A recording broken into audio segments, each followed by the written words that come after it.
Hello and welcome to Salon Talks. I'm Andrew O'Hare, Executive Editor of Salon. We've got a lot to talk about today.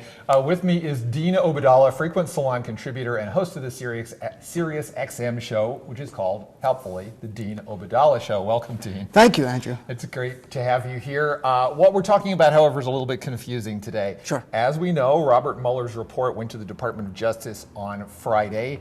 On Sunday, Attorney General Bill Barr delivered to Congress a 4-page letter summarizing what he says are the key points in the Mueller report. The headlines today, essentially, including the headline on our site, was that Trump has been vindicated and gets to declare victory, and that's certainly his point of view. How do you see it? I think that from a legal point of view, it seems that Robert Mueller did a really intense investigation and found no criminality of Donald Trump conspiring with Russians or anyone in his campaign. I have to take that at its word. I think Robert Mueller is someone with credibility and a long history of serving this nation. On the obstruction charge, it's far different. Robert Mueller did not make a determination on that. He left it to Bill Barr and Rod Rosenstein, two Donald Trump appointees who got in a room together and said Donald Trump did not obstruct justice. And I will tell you, if you read about in a third world country where the leader was investigated and two of his appointees went through the evidence and found that there was no criminality by the leader, you would have questions. And I think we should have that. We should not just say that's for third world nations.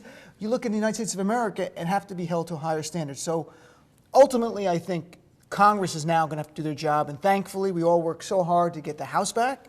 And now Democrats there will do their job to have an investigation. There's so much to unpack here, but one of the things that you sort of referenced is that William Barr, who is, very qualified on his record to be Attorney General. He was Attorney General before, under George Bush Sr., I believe, if I have that right. But he is on record as having said that obstruction of justice basically doesn't apply to any presidential actions that come under the normal category of kind of hiring and firing, things that we all agree the president gets to do. So having a determination from him that Trump didn't obstruct justice is inherently a little dubious, right? Very much so, and people are citing that memo that he wrote unsolicited, Bill Barr. That's right. To Trump, essentially applying for the job, going, look, if you pick me, I'll never charge you with obstruction of justice. I think that's remarkable. So I think that's the big issue, that's good faith discussion that has to happen. I do think, though, going back to conspiracy with Russia, collusion's not the term, it's conspiracy. What the report does, and I think what the challenge is here, it's asking us to unhear what we've already seen, which you start out very simply with, you've got Donald Trump Jr. getting emails in June 2016 saying that Russia, and this is part of Russia and its government's help of your father's campaign, they have a meeting in Trump Tower, not far from where we're sitting. Within a few weeks of that, we learned through Michael Cohen's testimony that Donald Trump gets a call from Roger Stone. In front of him says, hey, WikiLeaks is about to dump emails. He goes, great. A few days later, Donald Trump famously goes on TV and says, Russia, if you're listening. And then from there, Trump gets elected. We find out that Russia wanted Trump to win. And Trump continually to defending Vladimir Putin over our intelligence agencies over and over. The most famous example, July 2018, Helsinki, saying he powerfully denied it. So something doesn't make sense. It might not have risen to the level of criminality. Now, I'm an attorney. That might be the issue, yeah. But is there something wrong? Is this not the way American politics should go, that the child of the presidential candidate meeting with people because Russia government wants to help, that the candidate himself is asking for Russia to help, the candidate is using illegal stolen goods, which are the WikiLeaks emails, knowing about it in advance and being fine with it, and then defending the people who, even in Bill Barr's letter today, said Russia, two-pronged attack on our election. Donald Trump continued to defend them after indictments, after we all knew. Something doesn't make sense. So I'm saying that's going to be for the voters. If there's no criminality, it's for the voters to decide, do you want a president who is clearly lacking in any kind of ethics or... I don't want to say Russian asset stuff. It's not about that. It's something's amiss, and I don't know what it is. I don't know if they're blackmailing him or if they just sucked up to him so much that he likes it or he thinks he can make money down the road with them. I don't know the answer any longer. I just know it's not right. A point that a lot of people in your profession, including, I know Seth Abramson did a whole Twitter thread about this, a point that many people have been making right now is that Mueller was specifically looking at the campaign's relationship to Russia during the 2000 election. Right. So he wasn't looking at the Trump Tower negotiations, which would have been a separate question, right? He wasn't looking at various allegations that we've heard about Trump's past financial dealings with the Russians or his potential involvement with organized crime. There's a whole universe of things that Mueller specifically was not looking at, right? So it is, I guess the two-pronged question here is like, it's important to separate that out, right? The only thing that he said is that he couldn't find evidence of a criminal conspiracy relating to interference with the election, right? Exactly. And then the second part of that is that was there too much, let's just say, liberal hysteria about the possibility that Robert Mueller was going to drag everybody out of the White House in handcuffs, which I never believed. You probably didn't believe it either, but this was a thing that we heard, that it was going to be a sweeping indictment of everybody involved. There would be perp walks. The entire Republican Party would hang its head in shame. That wasn't realistic, right? That was not realistic for this scenario because the DOJ's internal policy, based on two different memos written, that you cannot indict a sitting president. And let's be blunt, there's really only one practical way to remove a president during their term, too. I mean, the 25th Amendment, but secondly, really is impeachment, and you're having a trial in the Senate, and you need two-thirds of the Senate, meaning 20 Republicans have to come over, which is never going to happen in this hyper-partisan world.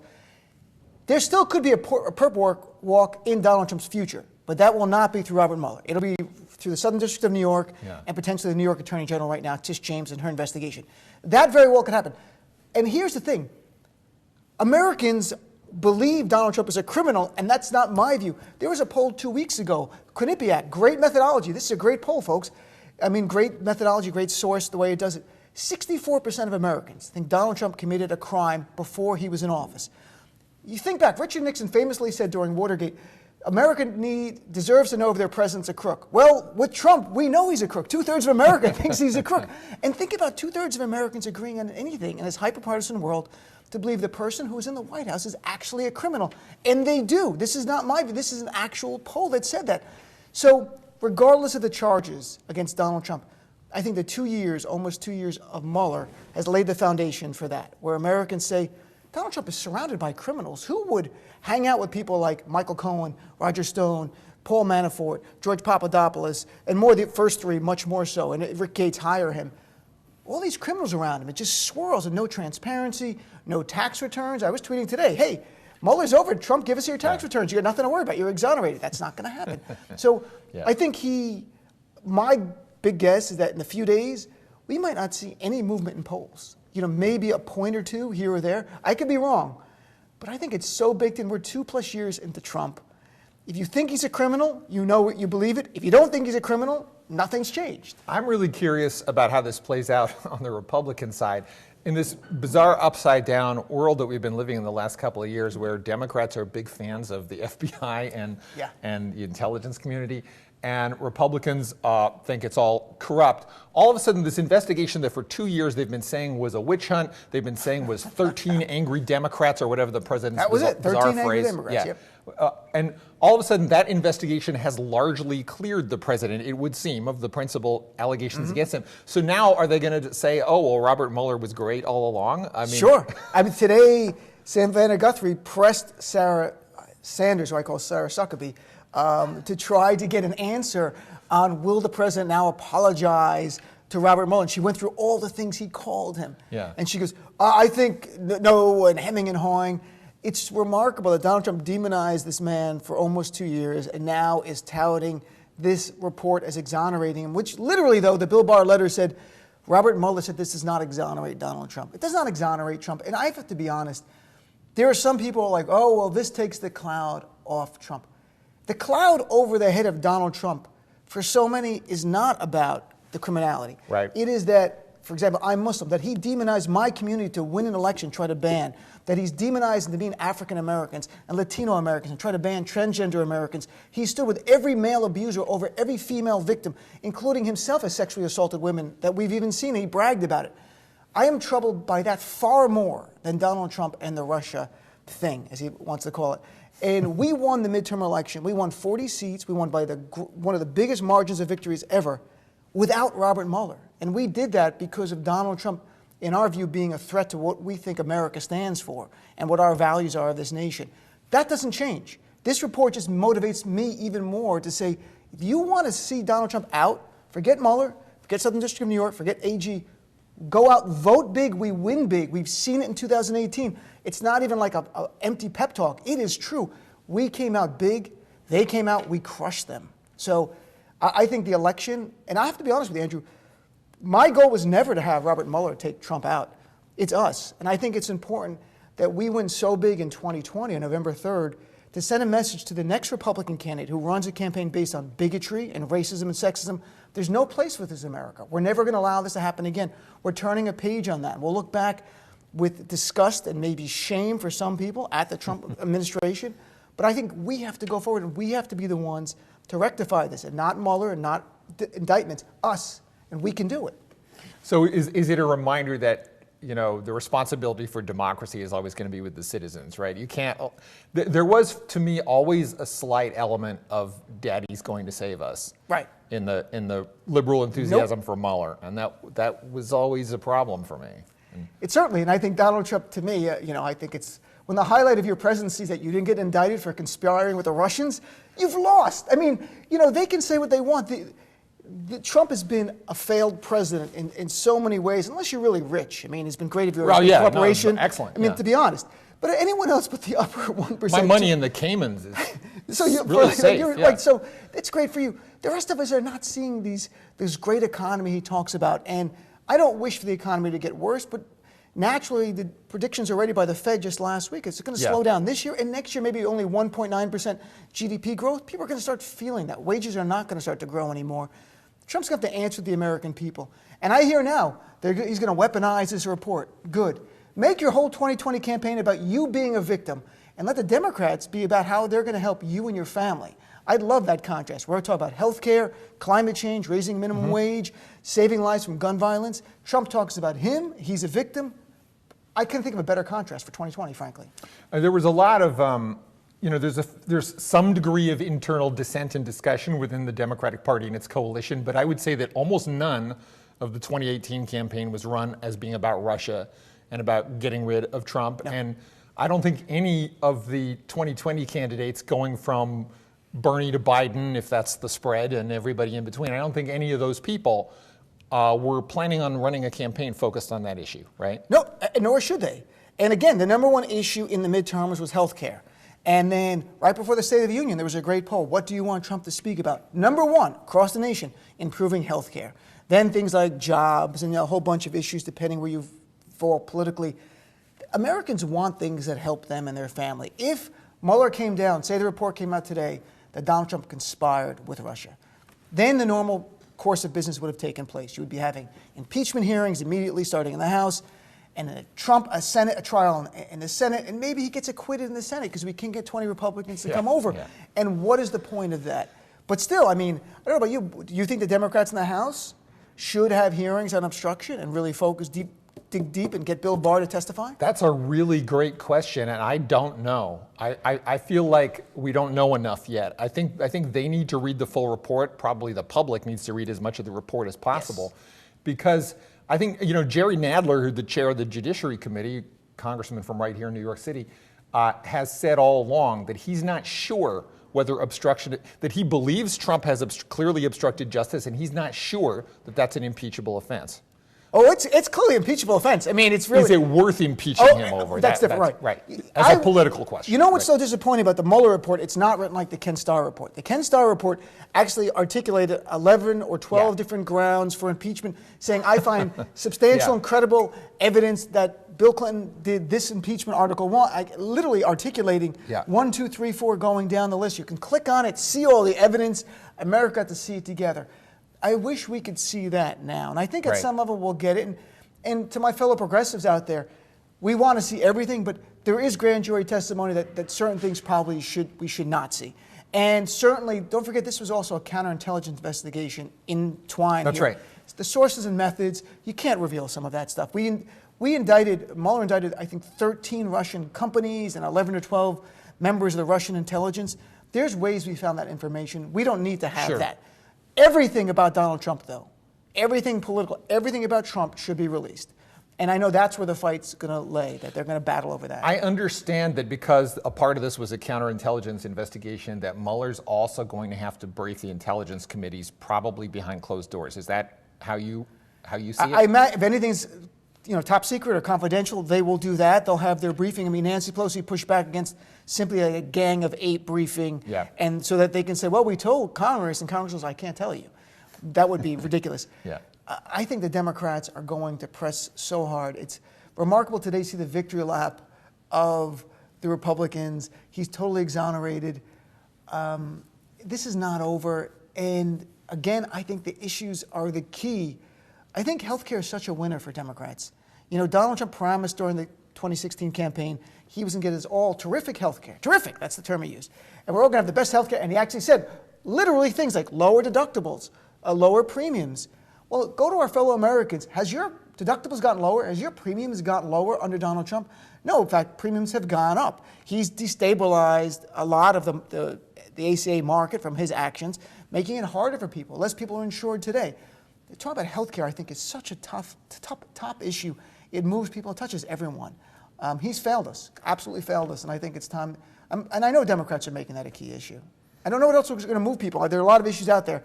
To me, that's such a big one. That certainly worked in the midterm elections. It should continue. I wonder if climate change, so, a lot of people, I wrote an article just yesterday about here are some of the big issues. It's not rocket science. Here's the polling. And I said, here's the polling. Here's what it says. Climate change is up there. I wonder if this somehow, though, because up until now, Trump's message has been Democrats are socialists. They want to do socialism, socialism, socialism. I'm actually hoping so hard that he pivots from that to make it about I'm the victim, because he loves that. And runs, because Steve Bannon said he should weaponize this report. I hope he does. I hope he listens to Bannon and goes to rally after rally.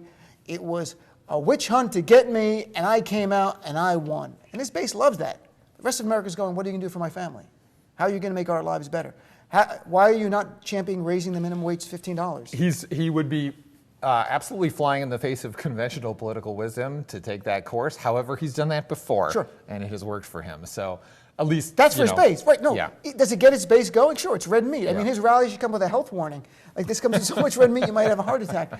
But everything he does is a base-oriented presidency. It's something unlike we've ever seen. Yes. You can run a campaign like that, then usually you try to reach out. Not Trump. He only cares about his base, which, I say not even to be snarky. Donald Trump is not my president because he doesn't want to be my president. That's true. He wants to be the king of his base. If after the election he went out and reached out to the various communities he demonized at the outset, perhaps it would have made a difference. Perhaps he would have came to Muslim Americans. Look, I said things in the campaign. I made a mistake. I shouldn't have. Perhaps then, I'm not sure, but perhaps there could have been healing. None of that happened to any of our communities. I think that would have been so contrary to his brand that he couldn't have done it. I mean, it probably seems like a long time ago to people in your community. It's amazing to reflect that a few days after the 9/11 attacks, George W. Bush went to a mosque. I'm not wrong about this, right? Absolutely. And said Islam is a religion of peace, right? He did, and he went to a mosque, and then he gave a speech a few weeks later, a joint session of Congress, where he talked about Muslims are our friends, Arabs are our friends. He actually said in his speech that if you represent the worst of America, if you attack American Muslims or Arabs, that's something Trump would never say. No, absolutely not. And we saw it with New Zealand, which is remarkable. The Prime Minister there gave a master class in how you be empathetic and sympathetic to a community who's just been attacked, and how you speak vocally about white supremacist terrorism. And look, Donald Trump, his base is his base. This is making his base happy. They were already happy. There's nothing, he's got 85 to 90% of the GOP. There's no room for growth. I don't think that 10% of Republicans not supporting him are going, well, he didn't conspire with the Russians, I'm joining the team. Where in America is that happening? It's just not going to happen. So, I mean, in the long term, what do you predict? In a few days from now, polls come out after this? Any movement? I think there will be a little bit of movement, but it's probably transitory. That would be my suspicion, because I think you're basically right that Trump has maxed out with his people. This plays right now on the front page of the New York Times and everywhere else as a victory for Trump. It may appear a few days from now that things really haven't changed very much. I mean, the Democrats are going to push for the full report. We don't know what's in the full report until we see it. In terms of the anti-Trump coalition, though, I'm interested in your suggestion that maybe this serves as a kind of a wake-up call, like that it's time to focus on the fundamentals of democracy instead of on this. You know what? If we were talking before 2018, I would say that more. I think we know that. We know the stakes. We know how to get it done. We have a roadmap, how to win the election. If I recall correctly, Not only did we win by an 8 million vote margin in the House race, which was about a record for a midterm, I believe we received about 53% of the total vote to about 45% of the Republican vote for the House races. If we mirror that in 2020, we win the presidency. The Electoral College does not save them. We maybe even win the Senate. I mean, that's not impossible, but tougher challenge. Tougher hill. But look, this is going to pass in a few days. Trump will talk about it, but now he doesn't have the witch hunt to tweet about. What is he going to tweet about now? Is he going to talk about policy? Is he going to talk about the tax plan, the not great jobs? I hadn't thought of that. That's a very interesting point. What do you tweet about now? No more witch hunt. No more I'm the victim. He's still going to be a victim. He's a professional victim. Where does he go? Does he rally against the Southern District of New York and Tish James, the AG in New York? Is that where he's the victim? Not that sexy of a target for him, I don't think. Not, and that's going to be a slower drip over time, a typical thing. We're not going to have any more big indictments. Donald Trump Jr. is escaping without an indictment. I have to be blunt. I've never rooted for the child of a president to be indicted before. I felt bad about it. But did you think that was going to happen? Did you think he would be indicted? A lot of people predicted that. I heard that an awful lot. I wanted him to be indicted. I thought if he was indicted, then the trail to Trump on conspiracy was there. Yeah. Because you can indict a son of a president. Obviously, the president's the debatable one. And that would have been the Trump Tower meeting and the cover-up that followed that. By not indicting Donald Trump Jr., I look forward to seeing what we can of the report. I'm really amazed to see what we see in connective tissue and what was missing for Mueller, because what we all saw was painting a picture of a conspiracy with Russia, where Donald Trump is benefiting from this. He's saying, yeah, drop the emails, let's meet with them. Russia, can you help me? And then defending Russia. What was missing from Mueller? And Mueller needs criminality. He needs actual, I have confidence that, he needs not just this. This is remarkable what we saw, but what's missing? And I'd love to hear Robert Mueller tell us. How important was it that Mueller couldn't interview Trump personally? And we have to assume that whatever written answers the president provided, that Rudy Giuliani wrote those, or somebody with the other of course. lawyers. So. Him and Jay Sekulow. I would say if they ever allowed Trump to be deposed, they should have been fired and disbarred the lawyers, because Trump is the worst as a lawyer. And I don't practice anymore. When I practiced, I did litigation. If you had a client like that, you would do everything you could to shield them from testifying under oath, because it's not a perjury trap. Donald Trump's a serial liar. Yeah. And he'll just lie. And he's lied in his other depositions in the past. So it would have been deadly for him. I think that's, I know the debate over it, if Mueller would have subpoenaed Trump or would have extended this 6 months or 9 months, and maybe the Supreme Court comes down on the side of Trump. I think they should have questioned Donald Trump. And I'm surprised they didn't, because they know, like you just pointed out, the answers were prepared by lawyers, submitted to them, completely vetted by the lawyers. There's nothing in there that can hurt Donald Trump in any way.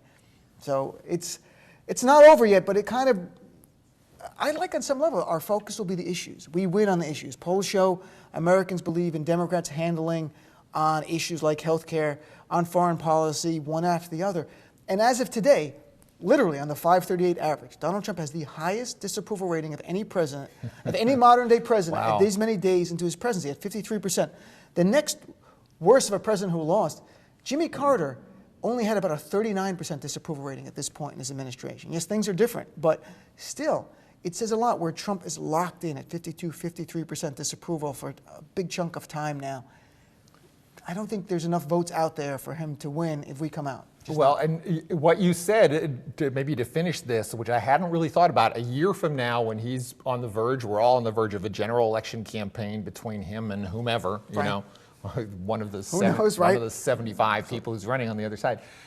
Nobody's going to be talking about Robert Mueller anymore. That's going to be in the past. Trump will. Besides Trump, no one will. They try to blah, blah, blah, blah, blah, to get his base up. They try to get rid of me. Now let's elect me again. That kind of stuff. No, the issues I think will be about the economy. I think we'll have a slowing economy, so I think that'll be a big issue. Trump will blame everybody. And that's always the most important issue. And Trump will blame everyone but himself for the slowing economy, but it's all Trump as of now. I mean, a trade war, driving the deficit up, causing instability with our allies, our trading partners, has caused problems. And I think that it's going to pay a price next year when no one's going to go up to a Democrat running for president and go, what do you think we should do about Russian conspiracy? Shouldn't we do more? Or impeach Trump? No, they're going to be like, health care. I can't pay my bills. I'm struggling.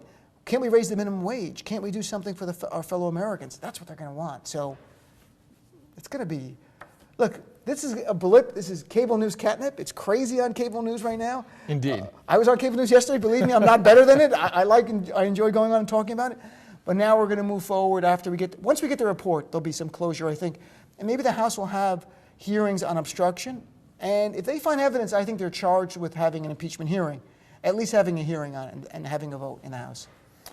Dean Obeidallah of the Dean Obeidallah Show, frequent contributor to Salon. It is Mueller Monday here in America. Thank you so much, Dean. Thanks, Andrew.